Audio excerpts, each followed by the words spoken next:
Hai readers, I'm back. Ini sambungannya langsung dilanjut loh. Jangan lupa untuk like, give dan vote ya. Kalau bisa sih sekalian disarekan supaya ceritanya bisa diketahui oleh yang lain. Wak aku. Makasih buat yang sudah like dan vote. Yang kasih gift besar juga aku ucapin terima kasih ya. Berkat kalian aku ada di sini. Aku seneng karena dukungan kalian. Aku jadi semangat update. Happy reading. Asteris asteris asteris. Dan kamu tahu kenapa aku merasa kacau? Karena dalang dari semuanya adalah pamanku. Dan semuanya karena apa? Karena harta warisan. Kata Valen sambil menutup wajahnya dengan kedua tangannya sambil terseduh. Anin terkejut karena melihat suaminya menangis. Padahal saat dirinya ditindas di rumah keluarga Bagaskara, tidak sekalipun suaminya itu mengeluh ataupun menangisi kondisinya. Anin yakin perasaan suaminya saat ini hancur. Karena pamannya ingin merebut warisan yang seharusnya menjadi jatah Valen, membuat ibunya meninggal. Valen terkena kecelakaan kemudian amnesia. Dan ayahnya mengalami kecelakaan yang mengakibatkan dirinya harus melakukan terapi untuk bisa berjalan seperti semula. Anin tahu bahwa suaminya merasa terpukul karena dalang dari semua masalah yang dihadapi adalah pamannya sendiri, orang yang semestinya mengayomi dirinya. Hanya Anin belum tahu kalau kekecewaan Valen memuncak karena bukan hanya dirinya dan ayahnya yang menjadi sasaran dari paman tapi juga keturunannya sendiri. Memang hal ini belum dia ceritakan kepada Anindya. Anin memeluk tubuh telanjang suaminya dengan rasa sayang. Agar bisa meredakan sedihnya dan mengembalikan semangatnya. Bahkan dia ingin membunuh anak yang menjadi keturunanku dengan memberinya obat sehingga anak itu akan mengalami keterbelakangan mental dan meninggal karena obat itu. Lanjutnya lagi dengan rasa sedih yang tak bisa ia tahan. Anin terkejut. Betapa kejamnya paman Valen. Mereka tidak mengharapkan atas harta yang dimiliki oleh keluarga Weston. Kalau seandainya paman dari suaminya ini mau berterus terang pasti ayah mertuanya juga akan membagikan dengan adiknya itu. Anindya tidak habis pikir. Karena harta membuat paman dari suaminya itu buta. Tidak memikirkan apakah itu saudara. Atau bahkan tidak memikirkan bahwa itu adalah keponakannya sendiri. Dengan kejam sudah membunuh ibu dari Valen, mencelakakan ayah Valen dan juga Valen sendiri. Anindya hanya bisa menenangkan dan meredakan tangis dari Valen dengan memeluk dan mengusap-usap punggung dari suaminya itu supaya suaminya lega. Dan benar saja, tak lama kemudian tangisnya semakin lirih sehingga tidak terdengar lagi. Rupanya karena dia sudah kelelahan menghadapi semua permasalahan dan kesedihannya, Valen akhirnya tertidur di dalam pelukan istrinya. Dan saat Anindya melihat kalau suaminya sudah tertidur, dia langsung menaruh tubuh suaminya yang dari tadi dia peluk lalu menyelimutinya. Kemudian dia segera memakai baju karena dia tahu sebentar lagi anak-anaknya akan bangun dan ia harus menyiapkan susu hasil perahan ASI miliknya. Karena bayinya kembar, dia tidak mungkin menyusuinya langsung. Soalnya anaknya kalau menjerit lapar selalu bersamaan. Jadi lebih baik kalau dia menyiapkannya di botol-botol susu, sehingga mereka bisa merasa kenyang bersamaan juga. Tapi resikonya ia harus berjaga supaya mereka tidak tersedak saat minum. Makanya Anin selalu kurang tidur. Tapi dia juga tahu kalau suaminya sedang bermasalah jadi dia tidak mungkin meninggalkan suaminya sendiri. Benar saja, bayinya sudah mulai menggeliat-geliat tak nyaman. Anin segera bertindak sebelum anak-anaknya menjerit histeris dan mengganggu tidur suaminya. Anak kembarnya yang sudah mereka beri nama William Elkanah Weston yang biasa dipanggil Liam dan William Elios Weston yang biasa dipanggil Lios, menggeliat tanda sebentar lagi akan bangun. Anin segera menggendong Lios keluar dan membangunkan perawat untuk menjaga Lios sebentar dan mengecek diapernya.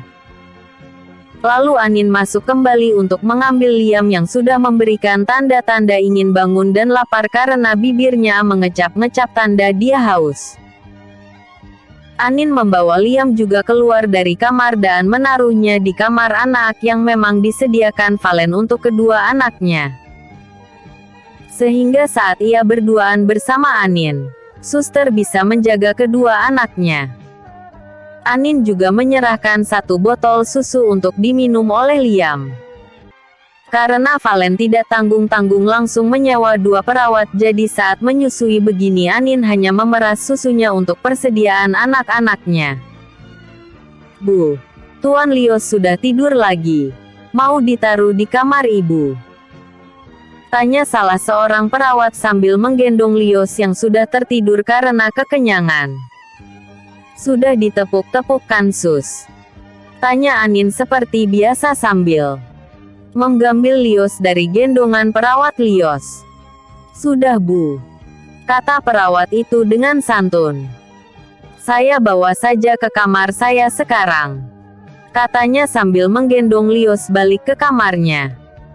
Sedangkan Liam yang masih menghabiskan susu di dalam botol masih ada dalam timbangan sang perawat.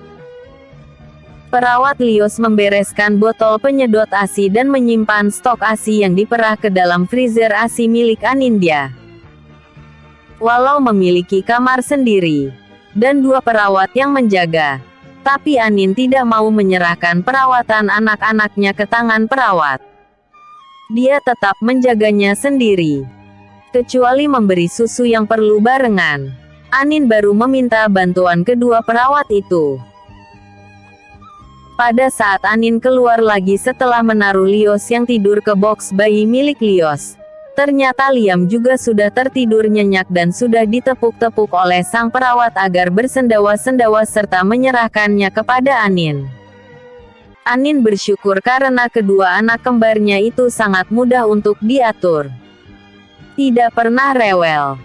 Tidurnya gampang dan yang ia syukuri lagi adalah mereka tidak pernah sakit. Dia menatap Liam yang ada di dalam gendongannya dengan senyum yang tersungging. Wajah mungil Liam dan Lios memang berbeda. Karena mereka kembar tidak identik, Liam ini lebih mirip dadinya. Semuanya merupakan fotokopi dadinya. Sedangkan Lios lebih ke perpaduan antara Anin dan Valen. Setelah menyuruh kedua perawatnya istirahat, ia lalu menggendong Liam untuk masuk ke dalam kamarnya. Dia membuka pintu kamarnya dengan hati-hati dan menutupnya perlahan. Sayang. Suara bariton milik suaminya menyapa dirinya membuatnya ia sedikit terkejut karena pikirnya suaminya masih terlelap tidur. Rupanya bayi besarnya terbangun. Untungnya kedua bayi kecilnya sudah kembali tertidur. Berarti Anin tidak bisa langsung tidur setelah menaruh si Liam. Anin hanya bisa mendesah tapi ia menikmati mengurus keluarga kecilnya ini. Kamu terbangun? Tanya Anin dengan suara lirih. Kenyamananku hilang. Tentu saja aku bangun. Kata Valen dengan suara serak karena bangun tidur juga ternyata dia merajuk ditinggal istrinya. Kan mereka lapar, Mas. Kata Anin dengan suara lembut. Lalu tak berapa lama ia mendengar perut suaminya berbunyi ribut. Membuat Anin tertawa kecil melihat wajah merah suaminya. Rupanya Valen lapar karena memang belum makan dari siang kemarin. Ia melewatkan makan malam gara-gara kejadian kemarin. Makan dulu. Aku panaskan sebentar lauk malam kemarin ya Mas. Katanya kamu mau makan di rumah besar. Sindir Anin pada Valen tapi begitu melihat wajah mendung suaminya ia menyesal mengingatkan suaminya kepada kejadian kemarin malam yang ingin ia lupakan. RSMM 106. Hai readers. Ambek. Ternyata cerita F104 dan 105 nyantol di review editor lama banget. Jadi ya kalau episode ini muncul bisa barengan sehingga seakan-akan bikinnya langsung crazy up. Ya udah gak papalah. Jangan lupa untuk like, give dan vote ya. Kalau bisa sih sekalian disarekan supaya ceritanya bisa diketahui oleh yang lain. Wak aku. Makasih buat yang sudah like dan vote. Yang kasih gift besar juga aku ucapin terima kasih ya. Berkat kalian aku ada di sini. Aku seneng karena dukungan kalian. Aku jadi semangat update. Happy reading. Asteris. Makan dulu. Aku panaskan sebentar lauk malam kemarin ya mas. Katanya kamu mau makan di rumah besar. Sindir Anin pada Valen tapi begitu melihat wajah mendung suaminya ia menyesal mengingatkan suaminya kepada kejadian kemarin malam yang ingin ia lupakan. Maaf, mas. Aku ambilkan makan di sini saja ya. Sebentar. Kata Anin sambil terburu keluar dari kamar tanpa menunggu jawaban dari suaminya itu. Sedangkan Valen hanya bisa tersenyum melihat punggung istrinya berlalu.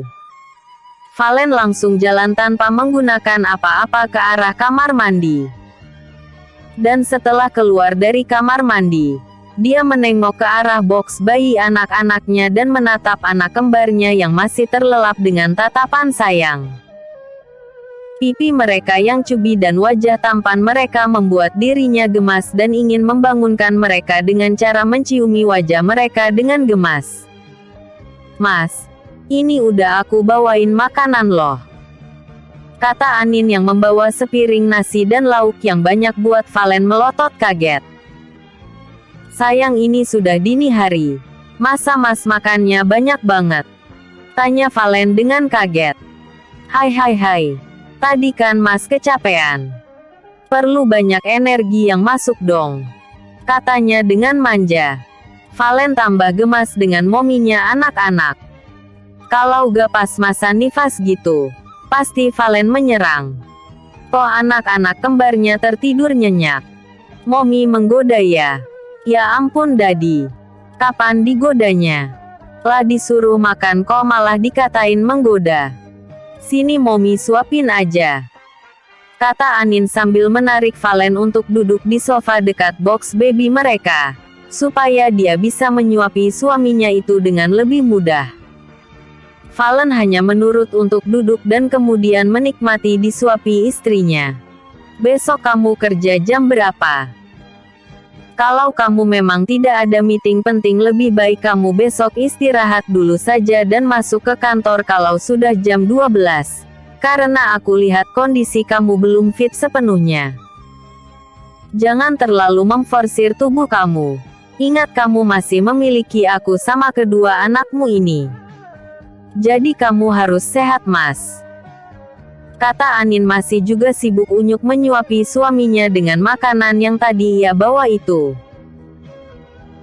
Bahkan makanan yang tadinya banyak banget itu sekarang hanya tinggal sedikit saja. Rupanya Anin dia tahu bahwa suaminya ini pasti lapar berat jadi dia tidak segan-segan untuk mengambilkan makanan yang banyak agar wanita ini bisa tidur dengan nyenyak karena kenyang. Anin dia ingat bahwa terakhir Valen makan itu pas makan siang. Suaminya sudah melewatkan makan malam jadi pasti dia sangat kelaparan. Valen yang sedang mendapatkan petuah-petuah dari istrinya itu hanya bisa mengangguk-anggukkan kepalanya artinya dia menyetujui apa yang dikatakan oleh istrinya itu. Tapi karena mulutnya penuh dengan makanan yang dimasukkan oleh istrinya itu maka dia hanya bisa menganggukkan kepalanya saja. Iya sayang. Jawabnya kemudian. Dan Anin dia sangat senang karena Valen benar-benar menghabiskan makanan yang dia bawa tadi. Artinya apa yang dia lakukan tadi tidak sia-sia. Ia juga melihat bahwa suaminya moodnya kembali seperti biasa. Mungkin efek dari melihat si kembar dan kemudian menikmati makanan serta perutnya kenyang menjadikan mood dari suaminya itu kembali. Besok mungkin aku akan mengambil cuti dulu. Beberapa pekerjaan yang bisa aku lakukan di rumah akan aku lakukan di sini saja. Aku lagi malas di rumah besar, karena mengingatkanku pada kejadian kemarin. Nanti untuk urusan pekerjaan-pekerjaan yang tidak bisa aku tinggalkan yang membutuhkan tanda tanganku langsung aku akan menyuruh Revan datang kemari untuk mendapatkan tanda tanganku. Jelas Valen selesai mengunyah makanannya dan menelan itu. Valen sudah menyelesaikan makan di waktu di mana banyak orang yang sudah tidur nyenyak. Karena jam di kamar Valen menunjukkan pukul 3 dini hari. Sedangkan Anindya setelah suaminya menyelesaikan makan malam yang terlambat itu dia langsung membereskannya dan hendak menurunkan piring kotor serta wadah minum yang sudah kotor ke dapur. Sayang, emangnya kamu tidak lapar? Bukankah kamu tadi habis menyusui kedua jagoan kita ya? Biasanya kamu kan kalau sudah menyusui pasti lapar. Tanya Valen dengan nada khawatir. Dia tidak ingin kalau istrinya itu sakit gara-gara menahan lapar. Bahkan Valen sempat marah ketika Anindya ingin melakukan diet menjaga pola makan dengan bantuan dokter gizi. Bagi Valen tubuh istrinya itu sangat pas di dalam genggamannya. Jadi dia sangat tidak setuju kalau Anindya ingin melakukan diet mengecilkan pinggangnya seperti waktu sebelum dirinya memiliki anak. Dengan bentuk tubuhnya yang seperti ini saja Anindya tampak menarik dan seksi. Dia tidak mau sampai Anindya ya terlalu cantik dan menarik kaum Adam. Ia ingat bahwa rivalnya untuk mendapatkan Anindya itu sangat banyak bahkan saat mereka mengetahui bahwa Anindya sudah memiliki suami saja mereka masih melancarkan usaha-usahanya untuk mendapatkan hati Anindya. Anindya yang sekarang ini pun masih terlihat montok. Maka Valen tidak rela sampai Anindya melakukan diet yang membahayakan Anindya sendiri dan juga mengurangi asupan makanan dan gizi buat dua jagoannya yang masih menyusu kepada mominya. Momi mau makan buah aja ya, Dad. Soalnya abis ini mau tidur. Takutnya ntar anak-anak minta ASI. Pas subuh nanti. Kata Anin sambil berlalu. Biar anak-anak sama perawat mereka saja. Untuk apa aku membayar perawat sampai 2 orang kalau masih saja kamu yang kesusahan dan mengurus semua hal sendirian? Tanya Valen yang nadanya sudah lebih tinggi dari yang tadi. Valen menganggap bahwa Anindya juga butuh istirahat. Butuh punya waktu bersamanya. Untuk apa dia sudah membayar 2 perawat dengan harga yang mahal karena dia mengambil 2 perawat itu dari rumah sakit miliknya. Jadi standarnya sebetulnya bukan lagi babysitter tapi memang perawat yang memiliki keahlian khusus di bidang kesehatan yang biasanya untuk membantu dokter. Iya Dedi. Nanti anak-anak aku taruh di kamarnya. Supaya perawat bisa jagain Liam dan Lios. Aku juga sudah memeras ASI untuk kebutuhan mereka kok. Stok ASI di freezer juga masih banyak. Jadi Momi bisa jagain bayi besarnya Momi. Kata Anin dengan nada sarkas. Momi emang gak nyetok ASI buat anak-anak. Kalau mau meres ASI, Dedi bisa bantu loh. Sontak Anindya langsung berdiri dan membawa piring-piring kotor keluar dari kamar untuk menaruhnya di dapur. Dia sengaja melakukan hal itu karena suaminya sudah dalam mode mesum. Anindya meninggalkan suaminya yang masih tertawa lirih karena takut kalau dia tertawa terbahak anak-anaknya bakal terbangun mendengar suara tawa dari dedinya yang menggelegar.